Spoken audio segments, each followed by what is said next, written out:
Shabbat Shalom. Shabbat Shalom. Good to see every one of you. Good to see Good to see you. May you see with God, hear with God, and feel with God. May you be in God this day. And this is my prayer for you. This is my heart wish for you. So I want to talk crazy again. Very crazy. Just last Shabbat, we were talking about messengers. We were talking about having this message of the one God, having this message of oneness with God. And we were talking about being the message. That if we abide in oneness, if we abide in the one, then we are coming from the one. And as we come from the one, we are this message, we are this living word, we are this living spirit, we are this living presence in mind, in heart, in body, and in soul, in our being, in our action, our living, you see. But you know, this drives deeper. Not only do you have a message to bring, you have blessings to bring. Because when we abide in oneness, whether in faith or in knowledge, faith or awareness, when we abide in oneness,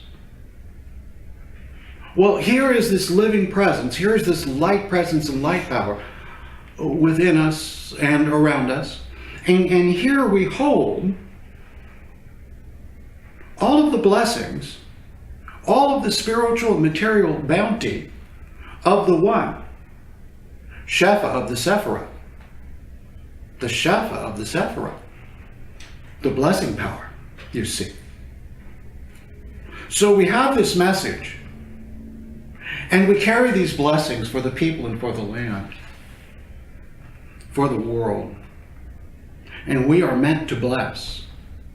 But we must understand a way with this, you see. Now, we have said, yes, seek to see with God, hear with God, feel with God, be in God.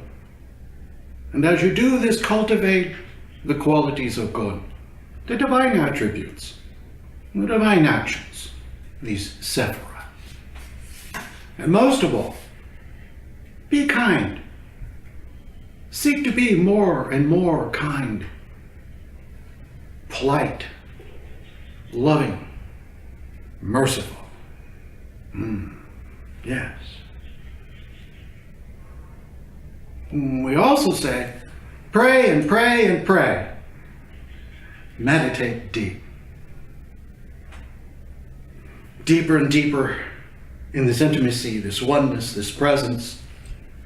Well, being kind, yes, but understand, pray and pray and pray, but not for yourself alone. Meditate deep, but not for yourself alone, for others, for people.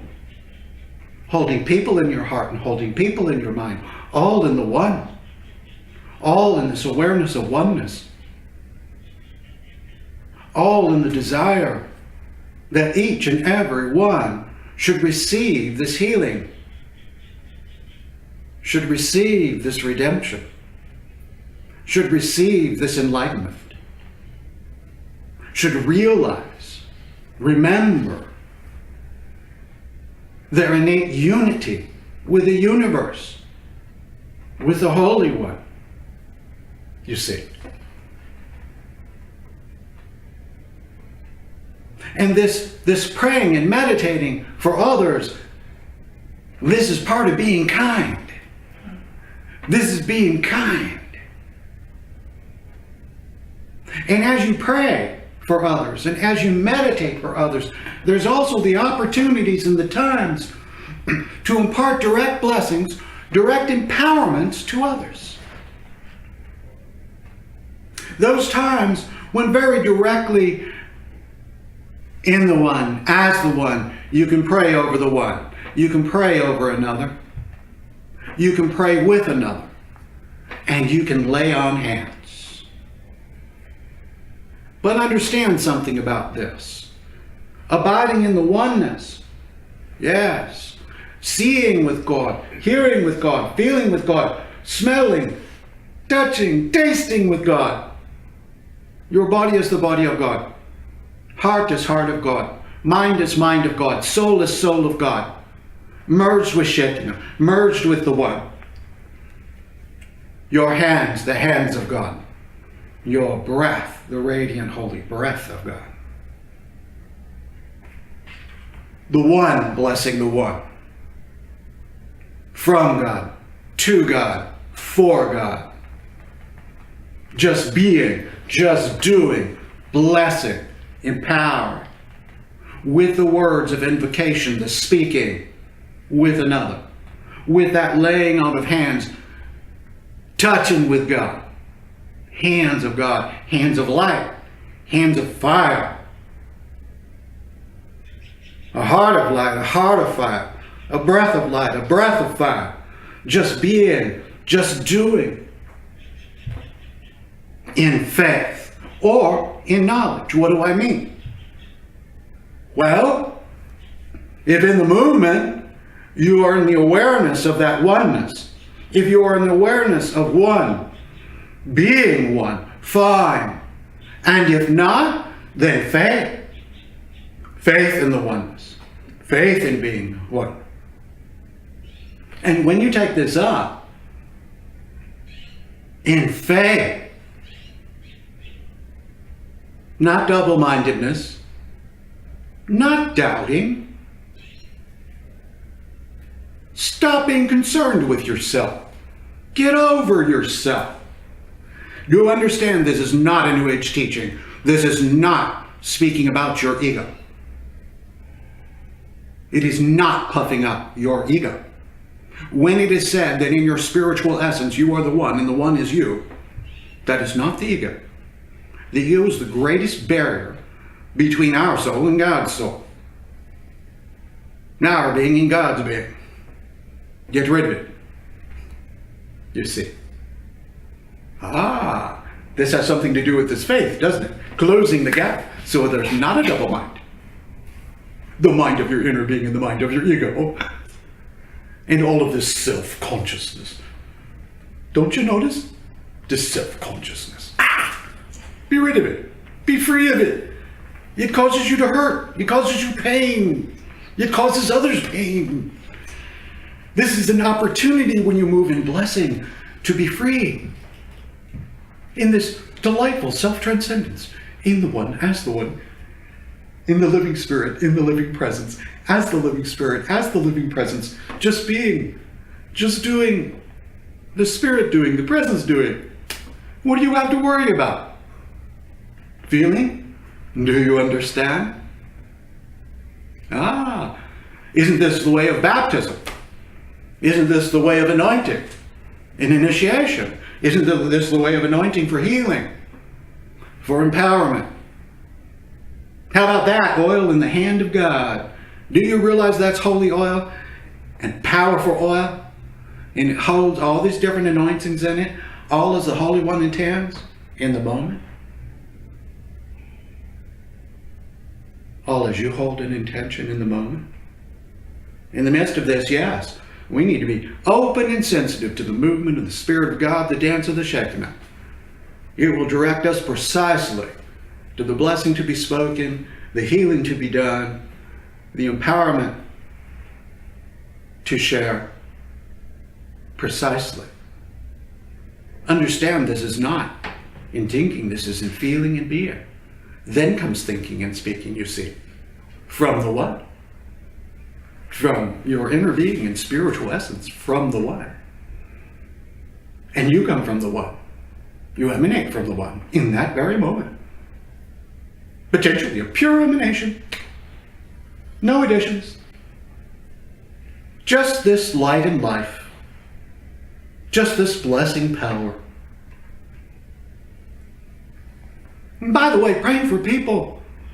Don't just pray for the solution of their problems or their difficulties. Understand what blessing means. Blessing means increase. Yes, it's fine to pray of overcoming various storms, but, even more so, pray to draw out the good. Pray to draw out the shining. Pray for all the things that are going well, that they might increase. That will take care of the problems. Trust me. Much better than fixating on problems. Remember that sometimes praying and praying and praying about problems is almost like reinforcing them. One's praying about a difficulty or problem. Boom, done, on. And get into the blessing, get into the empowerment of holding that vision of another in the one as the one. Holding a vision of hope for another. Holding a vision of the truth, of the message of this one God, this oneness with God, you see. This blessing way. And it's so interesting. When you pray and pray and pray for others, when you meditate deep and deeper still for others, funny, your heart wishes tend to be fulfilled and come true. Your prayers tend to be answered in the midst of the answering of the prayers of others. It's the most interesting thing. That in this giving, you're receiving everything you need. Or shall we say, you're actualizing and realizing everything you need because it's within you.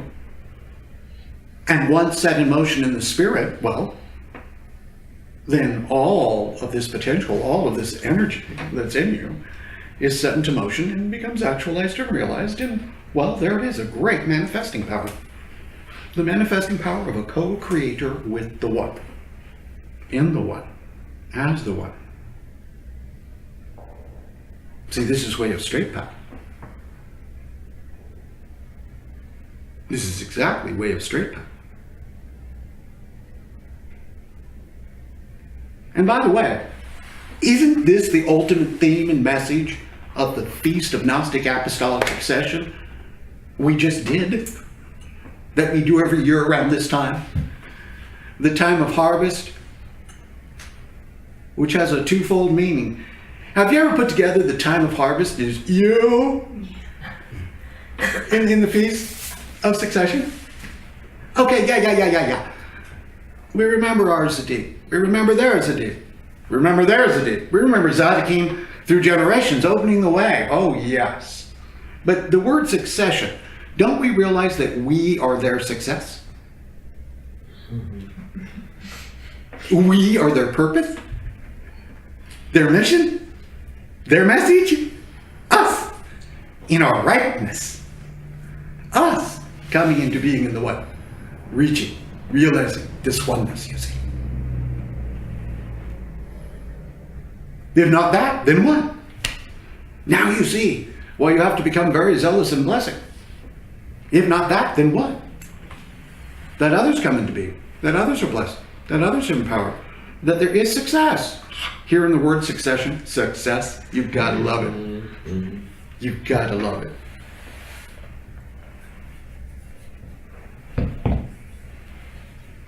It is when we give what we receive that we integrate what we receive and realize and embody. This is important. This is walking a Gnostic path, the way of the knowers of God, you see. And realize how daring mystics are. How audacious mystics are. They don't just want to know God. They want to see as God sees, hear as God hears, know as God knows. Whoa. Bold creatures. Bold. Bold. So, how does this start?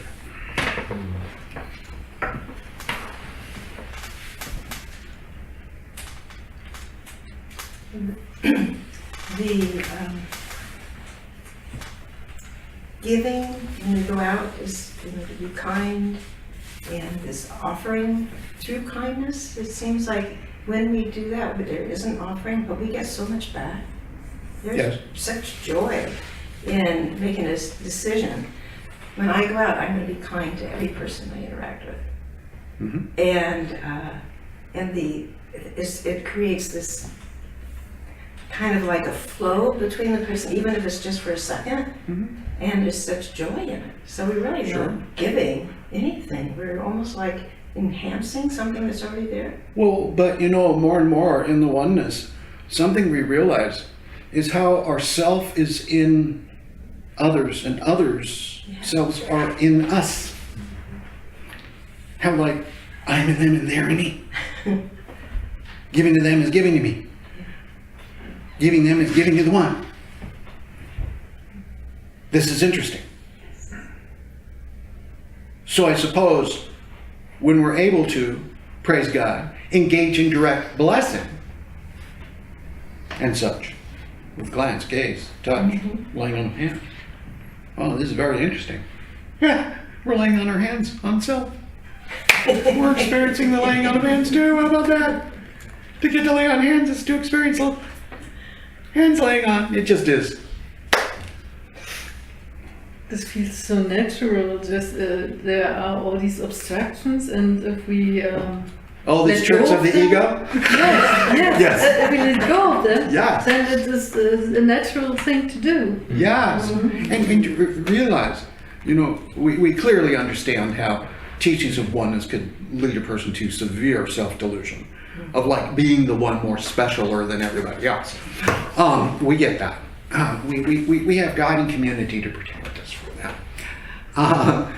But I'll tell you, the equal trap is, I don't know, I can't, the doubt.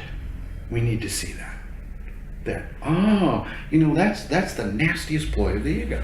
And you know why? So the self-delusion and all that, and great claims, I mean, it's so obviously not humble, yeah? But doubt sounds so humble, so noble. Yeah, except it's not seeing, it's not listening, it's not feeling, it's closing ourselves off. It's not humble. And the trick is it looks that way. You know? And we want to bust that sometimes and realize, yeah, it is simple. Let's get all the additions out of the way. Let's just be in due in the spirit and see what happens. Yeah? So true. Thank you.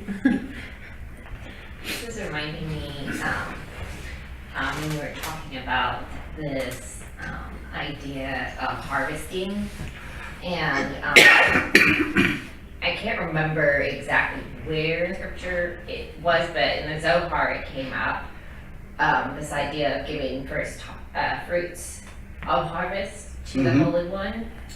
And it kind of reminded me of this idea of that whole abundance experienced in oneness is because abundance comes from the Holy One and this experience of oneness. Well, dear sister, if you're in the infinite one, you've got abundance. Can you say infinite? Eternal? Without end? Without measure? Isn't that lovely? Also, let's remember that oneness is Ein. The experience of oneness is the experience of Ein, no thingness, which is an experience of everythingness. But the experience of this oneness, Ein, feel, and in this, everythingness. There's the abundance for it.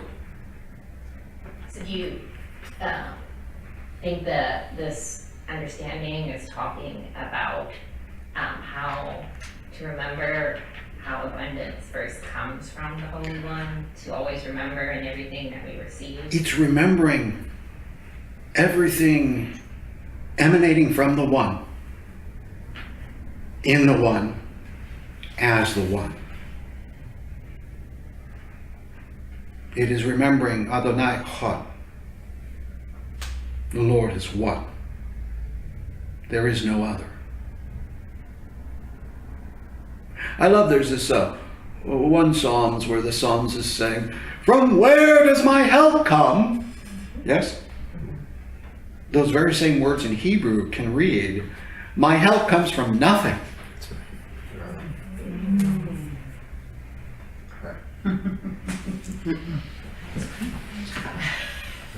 Like weaker burdens light, that kind of thing. Yes, it's the no thingness, which becomes the everythingness, in which all is the one, emanating from the one, being in the one, all existence, all being, the one.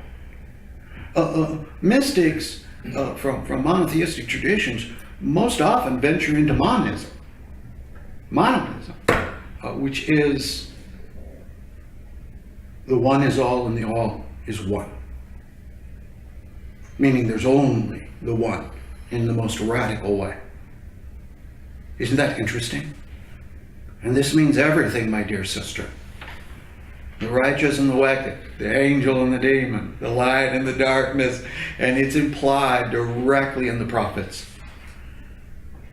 How about this? I form the light, I create darkness, I make weal, I make woe. I, Yahweh, do all of this. With darkness and catastrophe just included. Yes, it was. Reality as reality is. God as God is, you see? And this oneness is simply the truth. Feel it? And the experience of oneness is no thingness. It is that drop of salt water drip back into the ocean, and the ocean pouring through the drop. Feel? Just no thingness. But that's everythingness. Because everything arises from this nothingness that God is. Oh, I keep going looking for God and I find nothing. You're getting there. Keep abiding in that nothingness.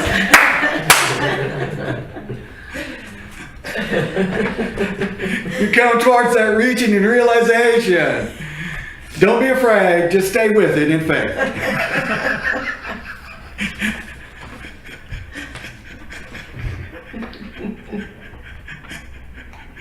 So funny how the aim can be right on and we think it's wrong. And then sometimes how the aim can be wrong and we think it's right.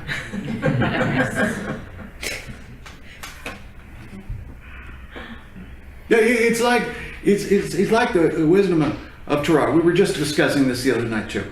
Nowhere in the Torah or gospel, nowhere does it say become holy. It says two things. It says, one, you are a holy people. You are holy. And two, it says be holy.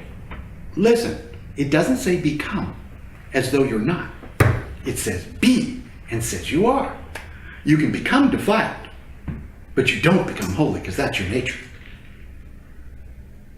And that's why it says sanctify yourself and be holy. Meaning, well, get rid of any defilement and there you are.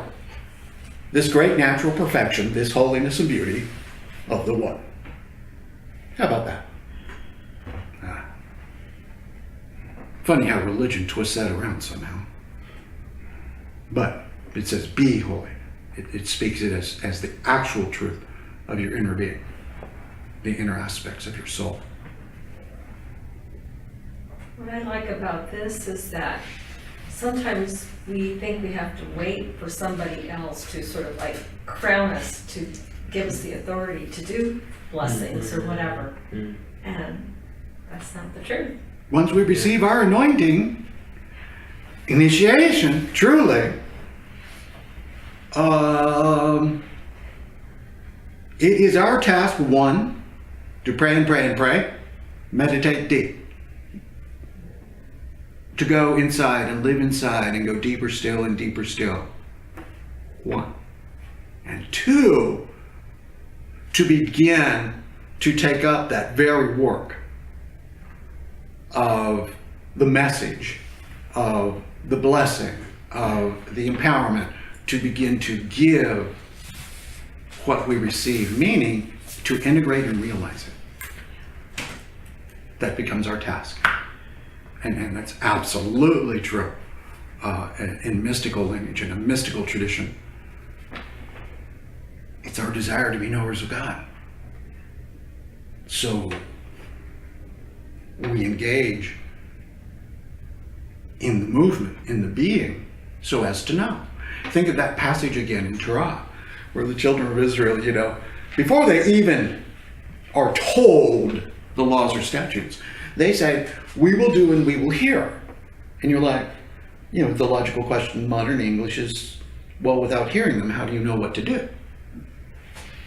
But what a profound thing. That okay, one can be told, one can be set in motion, but to hear, to truly receive, integrate, understand, one must do, one must be. Then one hears. Like the gospel, the truth of this oneness. Actually, we need to start glimpsing, tasting, and then moving from, living from. Then we hear the gospel. Feel? Yeah. So yeah, initiation, empowerment. See, this is a blessing way. This is drawing out what is already there, sister. You can't impart a blessing that's not already there. You're drawing out what is there. It's an empowerment. This authority comes from God. That's why we often use for initiation and empowerments the term recognition. We're just recognizing what God is doing, what God has done. And reflecting, mirroring, hence the empowerment. Yeah. We're just reminding. Well, you do know who and what you are. Oh, yeah. From heaven, from the one, yes. Go, be. Walk with God, in God. Yes? Yes. Yeah, look.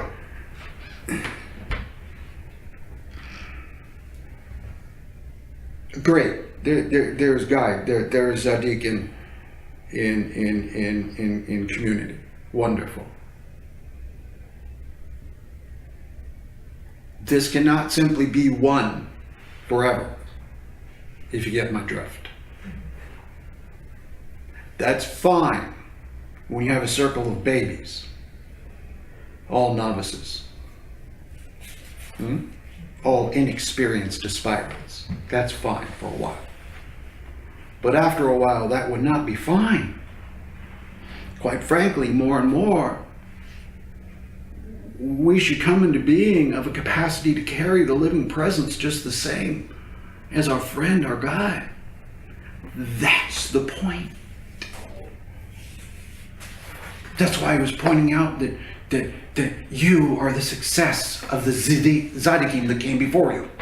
Yes. Their purpose was for you to have that knowledge and power of the one, that experience of the oneness, and be able to communicate to others in whatever way is given to you. No, everyone is not necessarily called radically to be outwardly the Gnostic teacher. Fine. But nevertheless, guess what? We're all messengers. We all bear these blessings. We're all ordained in sacred priesthood. Verse 2, explicitly stated. So if ordained in sacred priesthood, then mustn't I begin to engage this way of a sacred priest?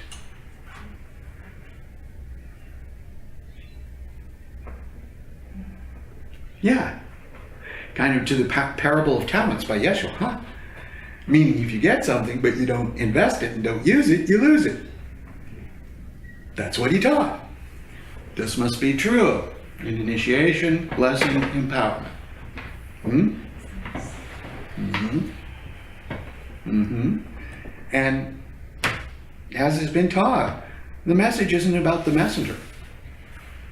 It's about the one from whom the message is sent and the one to whom the message is sent.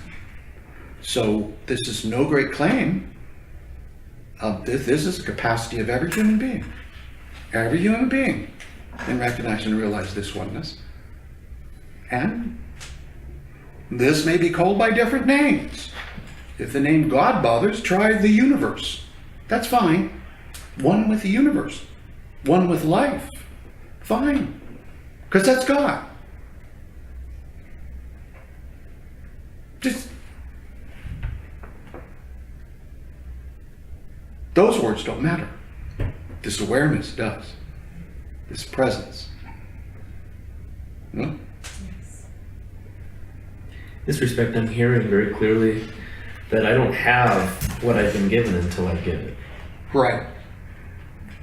Because one doesn't realize that all the while one has had it. It's really funny. The giving is actually reminding and reflecting what is there.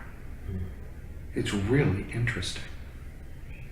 And the more bold I am, either in faith or sometimes in moments of knowledge, to give and just do it without a lot of wondering and insecurity, just do it,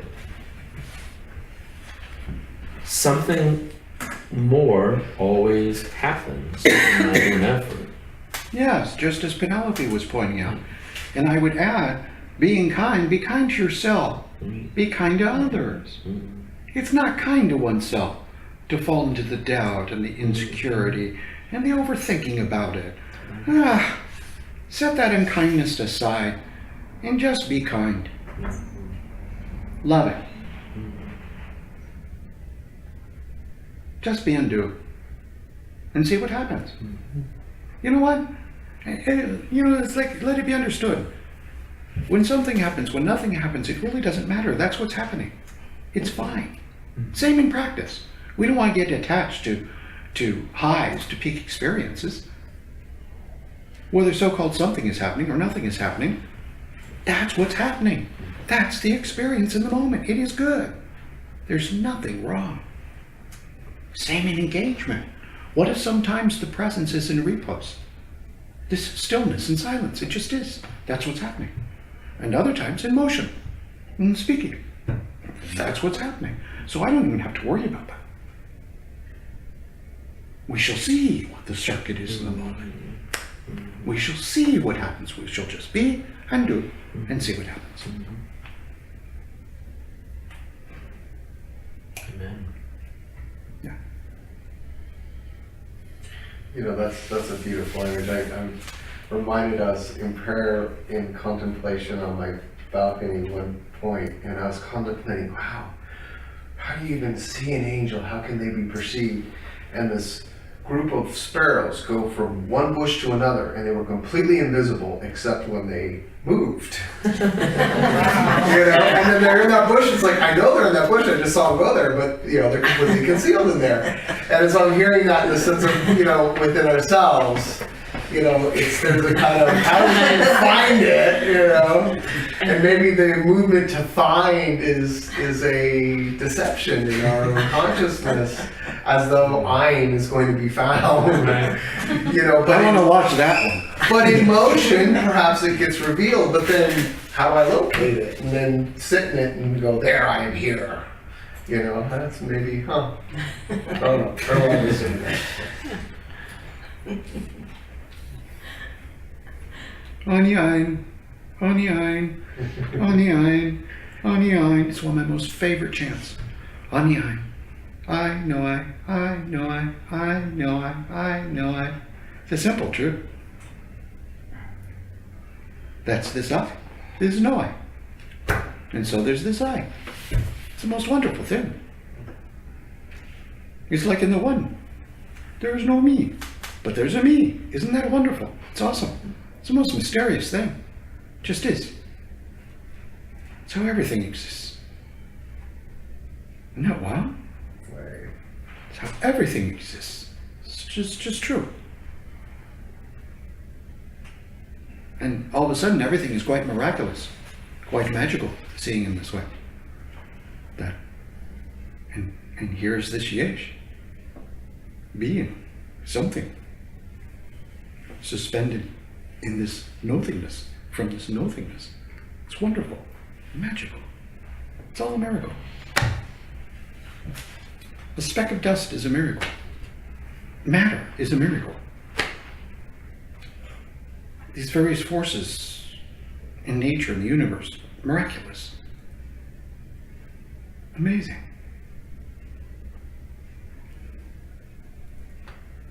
And to think people get bored. It's so intriguing, all of it.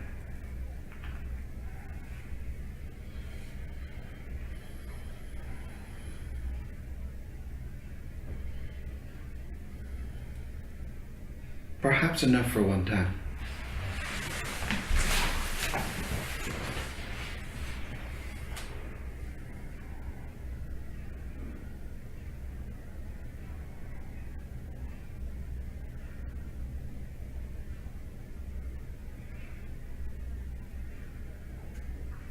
Holy One of Being,